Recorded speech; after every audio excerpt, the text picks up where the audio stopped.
आज पीएम मोदी ने बिहार के दौरे पर बड़ी बात भी कह दी। बिहार में वोटर वेरिफिकेशन के मुद्दे पर एकदम बवाल मचा हुआ है, तो पीएम मोदी ने घुसपैठियों का मुद्दा उठाया। पीएम मोदी ने दो बड़ी बातें कही। पहली तो यह कही कि बिहार के सीमावर्ती जिलों में तेजी से डेमोग्राफी बदल रही। दूसरा यह कि कांग्रेस और आरजेडी जैसे दल बिहार के लोगों का हक छीनकर घुसपैठियों को देना चाहते हैं। सुनिए घुसपैठियों को लेकर पीएम मोदी ने क्या कहा, फिर आपको बताऊंगा कि राहुल गांधी की यात्रा में क्या हो रहा है। देश में घुसपैठियों की बढ़ती संख्या चिंता का विषय है। बिहार के सीमावर्ती जिलों में तेजी से डेमोग्राफी बदल रही है। इसलिए एनडीए सरकार ने तय किया है कि देश का भविष्य घुसपैठियों को नहीं तय करने देंगे। इस खतरे से निपटने के लिए मैंने डेमोग्राफी मिशन शुरू करने की बात कही है। बहुत जल्द ये मिशन अपना काम शुरू करेगा। हम हर घुसपैठियों को देश से बाहर करके ही रहेंगे। क्या ये घुसपैठिए आपका रोजगार छीनने आपको मंजूर है? एक घुसपैठिए आपकी जमीन पे कब्जा कर ले आपको मंजूर है? एक घुसपैठिए आपका हक छीन ले आपको मंजूर है? कांग्रेस और आरजेडी जैसे दल बिहार के लोगों का हक छीनकर घुसपैठियों को देना चाहते हैं। तुष्टीकरण के लिए, वोट बैंक को बढ़ाने के लिए कांग्रेस आरजेडी वाले कुछ भी कर सकते हैं, कितने ही नीचे जा सकते हैं। यानी नरेंद्र मोदी ने क्लियर कर दिया कि आरजेडी और कांग्रेस मिलकर बिहारियों का हक उठाकर घुसपैठियों को देना चाहती। पीएम मोदी ने घुसपैठियों के खिलाफ पैन इंडिया अभियान छेड़ दिया। खासकर बॉर्डर स्टेट में घुसपैठियों के खिलाफ अभियान लगातार अब तेज किया जा रहा है। घुसपैठियों को रोकने के लिए असम में बीजेपी सरकार ने बड़ा फैसला किया है। अक्टूबर से असम में 18 साल से ऊपर के लोगों के आधार कार्ड ही नहीं बनेंगे। घुसपैठियों को भारतीय नागरिकता लेने से रोकने के लिए ऐसा किया गया है। असम सरकार ने 18 साल के ऊपर के लोगों को अभी 1 महीने का वक्त दिया है। हालांकि एससी, एसटी और चाय बागानों से जुड़े लोगों को 1 साल का वक्त दिया गया है। सीएम हेमंता ने इस फैसले पर कहा है कि असम में आबादी के मुकाबले 103% आधार कार्ड की कवरेज है। यानी 18 साल से ज्यादा उम्र के सभी लोगों का आधार कार्ड बन चुका है, इसलिए यह फैसला लिया गया है। इसके अलावा राज्य में लगातार बांग्लादेशी घुसपैठिए पकड़े जा रहे हैं, इसलिए हम आधार कार्ड जारी करने पर रोक लगा रहे हैं ताकि कोई इसकी आड़ में नागरिकता न ले सके। यानी इधर नरेंद्र मोदी ने मिशन की शुरुआत की, उधर एक्शन भी दिखने लगा। यूपी में भी घुसपैठियों के खिलाफ एक्शन तेजी से चल रहा है। आज ही यूपी एटीएस ने एक ऐसे गैंग का पर्दाफाश किया है जो रोहिंग्या और बांग्लादेशियों का फर्जी आधार कार्ड बना रहा था। यूपी एटीएस ने गैंग के 8 लोगों को गिरफ्तार किया। यह गैंग फर्जी आधार कार्ड बनाता था, 9 राज्यों में एक्टिव था। यूपी, बंगाल, बिहार, झारखंड, दिल्ली एनसीआर, राजस्थान, महाराष्ट्र, हरियाणा और उत्तराखंड में यह लोगों को फर्जी आधार कार्ड बना के दे रहा था। यानी आप देखिए कि बांग्लादेशी और रोहिंग्यास को गलत तरीके से इस देश में बसाने के लिए कैसे फर्जी दस्तावेज बनाने का खेल चल रहा है।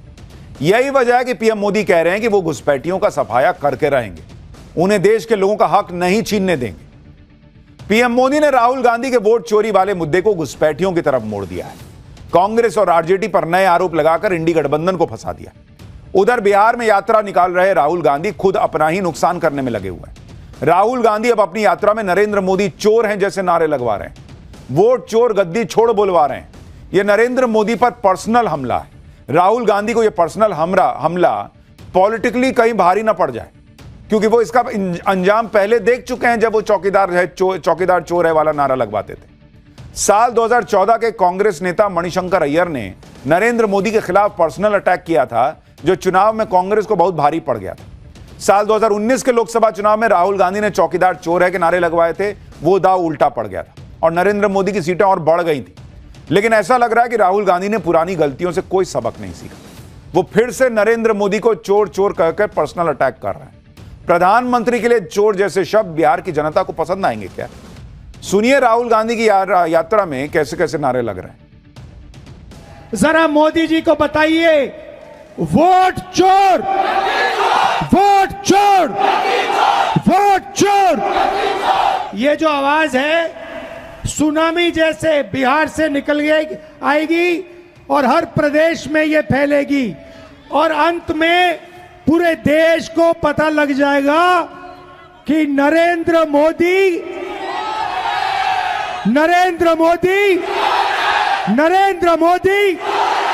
क्या चोरी करता है, क्या चोरी करता है, क्या चोरी करता है। नरेंद्र मोदी वोट चोर। आप लेवल देख रहे हैं बॉस। नरेंद्र मोदी चोर है कि नारे लगवा रहे हैं। नरेंद्र मोदी वोट चोरी करता है बोल रहे हैं। राहुल गांधी जो पॉलिटिक्स कर रहे हैं वो उनको तो छोड़िए, पूरी कांग्रेस पार्टी के लिए कितनी घातक हो सकती है इस तरह की नारेबाजी, वो समझ नहीं रहे। ठीक है, उनके आसपास पार्टी के लोग हैं वो बोल देंगे, लेकिन पब्लिक को यह पसंद आएगा कि देश के प्रधानमंत्री को आप नारा लगवा रहे हैं कि नरेंद्र मोदी चोर है। राहुल गांधी बिहार में वोटर वेरिफिकेशन के खिलाफ बोल रहे हैं, लेकिन आज जब सुप्रीम कोर्ट में स्पेशल इंटेंसिव रिवीजन यानी एसआईआर पर सुनवाई हुई तो कोर्ट ने बिहार की पॉलिटिकल पार्टीज को ही फटकार लगाई। सुप्रीम कोर्ट ने कहा कि एसआईआर को लेकर राजनीतिक दलों की निष्क्रियता हैरान कर देने वाली है। कोर्ट ने हैरानी जताई कि राजनीतिक दलों के 1,60,000 बूथ लेवल एजेंट होने के बावजूद सिर्फ कुछ आपत्तियां आई हैं। सुप्रीम कोर्ट ने फटकार लगाते हुए पूछा कि जिन वोटर्स के नाम काटे गए उनकी मदद के लिए राजनीतिक दल क्या कर रहे हैं। कोर्ट ने कहा कि अगर राजनीतिक दल ज्यादा जिम्मेदार होते तो आज हालात बहुत बेहतर होते। सुप्रीम कोर्ट ने निर्देश दिया कि सभी पार्टियों के बीएलए उन 65 लाख लोगों की लिस्ट चेक करें जिनके नाम ड्राफ्ट वोटर लिस्ट में शामिल नहीं किए गए। यानी दूसरे शब्दों में कहें तो सुप्रीम कोर्ट ने वोटर वेरिफिकेशन के मुद्दे पर राजनीति करने वाले नेताओं को एक तरह से कह दिया कि सियासी स्टंट करने से अच्छा है कि अगर वाकई वोटर को लेकर इतना चिंतित हो तो अपने बूथ लेवल एजेंट को बोलो कि ग्राउंड पे जाएं, देखें किसका नाम नहीं है। अभी चुनाव आयोग कह ही रहा है कि मैं नाम सुधार दूंगा अगर किसी का नहीं है, गलत हो गया, कुछ हो गया, वो सुधरवाओ। वो नहीं सुधरवाने में ध्यान है, वीडियो बनाने में ध्यान है कि भाई इधर हम जो है लोगों को बैठा लें, वीडियो बना लें, उसमें भी गड़बड़ी कर दे रहे हैं। ये सब नहीं कर रहे हैं कि वोट चोरी हो रहा है, इसको साबित करने के लिए सबूत नहीं दे रहे हैं, शपथ पत्र नहीं दे रहे हैं, लेकिन नरेंद्र मोदी वोट चोर हैं, नरेंद्र मोदी चोर हैं कि नारे लगवा रहे हैं। इसके अलावा सुप्रीम कोर्ट ने चुनाव आयोग को निर्देश दिया है कि वोटर रिवीजन लिस्ट के दस्तावेजों में आधार कार्ड को भी शामिल करना होगा।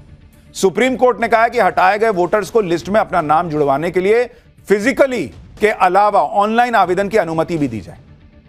आप देखिए कि आरजेडी और कांग्रेस एसआईआर पर सबसे ज्यादा शोर मचा रही, वोट चोरी का राग गा रहे, नरेंद्र मोदी चोर हैं नारे लगवा रहे, लेकिन उसके एक भी बूथ लेवल एजेंट ने चुनाव आयोग को वोट चोरी की एक शिकायत नहीं दी है। बॉस आरजेडी के अगर आप देखेंगे, आप देखिए जरा इनका हिसाब किताब देखिए कि भाई अभी एसआईआर हो रहा है, बीएलए देखिए, बूथ लेवल एजेंट कहते हैं इसको। आरजेडी के कितने हैं बॉस? आरजेडी के बूथ लेवल एजेंट है बिहार में 47,506। कांग्रेस के कितने हैं बॉस? कांग्रेस के बूथ लेवल एजेंट हैं 17,549 बूथ लेवल एजेंट। बीजेपी के कितने हैं बूथ लेवल एजेंट? बीजेपी के हैं 53,338 बूथ लेवल एजेंट। जेडीयू के कितने हैं बॉस? 36,550 जेडीयू के बूथ लेवल एजेंट। भाई सुप्रीम कोर्ट कह रहा है कि आपके इतने 47,000 और इधर 17,000, 60-65,000 से ज्यादा आपके बूथ लेवल एजेंट हैं, और आप कितनी शिकायत दिए हैं भाई कि ये गड़बड़ी है वो गड़बड़ी है? चुन्नू सा